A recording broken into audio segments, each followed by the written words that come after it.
Your e-commerce revenue is probably less stable than you think. And here's why.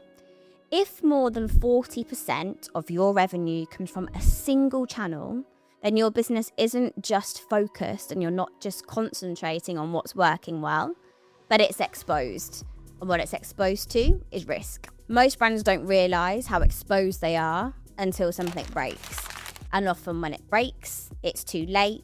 The wider business implications are absolutely huge, and it takes a long time to recover.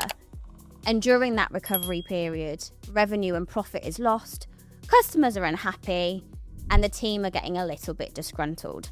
Many brands make mistake performance for stability. Something's working really well, you invest further into that channel, and why not? Because ultimately that's what's working. That is where you're seeing your return on investment, and your team are learning more and more each day about how to squeeze more and more out of that channel. And to an extent, that is brilliant. Of course, you want to be focusing on what is working well for you, but it's not necessarily meaning that that is a channel that's going to work well long term. And growth in just one channel can actually hide risk and make you more susceptible to that risk moving forwards. Let's take your paid channels as a prime example of this. Platforms change their rules, their algorithms, their policies overnight, not to mention ad formats and attribution. So if you're not keeping up to date with that, if something happens overnight and your ad platform goes down, what happens to your revenue and to your business then? Costs creep up slowly, and then all of a sudden, all at once, especially on paid channels. So something that might seem quite competitive for your brand, that's really driving that profitability for you and enabling you to scale, all of a sudden becomes less achievable and less sustainable. And what happens then if that is the only channel that is really working for you and the only one that you've been focusing on for the last 18 months? And then there's tracking. It's a headache for everybody, especially in the e-com space, and attribution is getting more and more tricky. As an agency, we see that all the time, and we're having these conversations with clients about how we can accurately attribute revenue to channels. But with certain platforms, tracking becomes less reliable. And what if that's a platform that 40% of your revenue is coming from? 40% of your revenue is coming from that channel.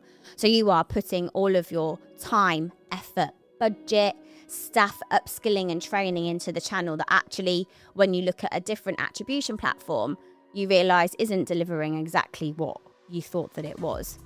That opens you up to huge risk. And what if your customers are actually maturing to a point where what they value as a customer and from a brand is that loyalty piece?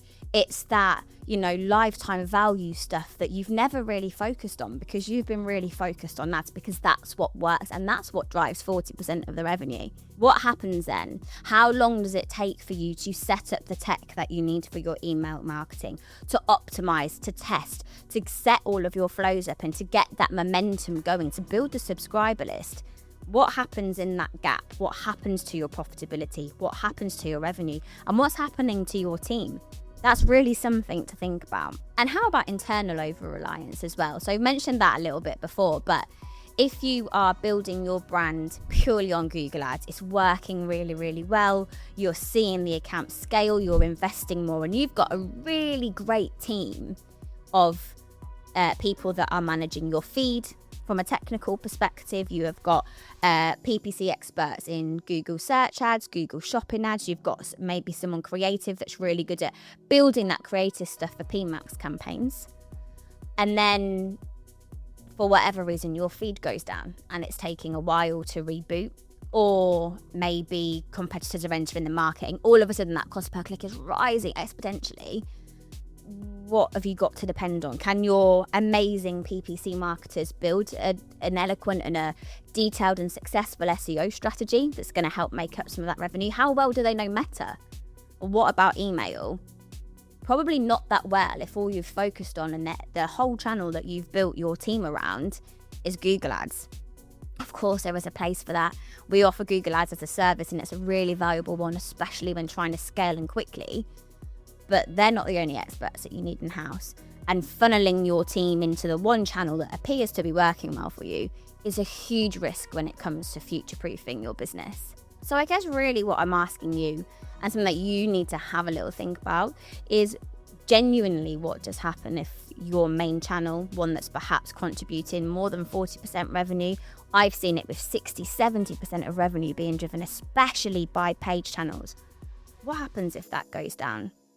Your feed breaks. There's a policy introduced that really makes it difficult for your product range to be visible, and it takes a little bit of time to sort this stuff out and to rebuild even once it's sorted. So genuinely, what happens to your business during that time if the only channel that you've invested in, or the main channel that you've invested in, goes down? The impact is huge. It's not just on your business, it's on your team, and it's also on your customer base too. And as we all know, e-commerce customers are pretty unforgiving. And look, I'm not saying that you need 10 channels. I'm not saying that you need every channel that's available. I'm not even saying that you need 5 channels. All I'm saying is that you do not want a single point of failure at any point in your strategy. That isn't a strategy. That's just setting your brand up to fail. This channel is here to help e-commerce brands cut through the noise and focus on what actually moves the needle. Like and subscribe for more.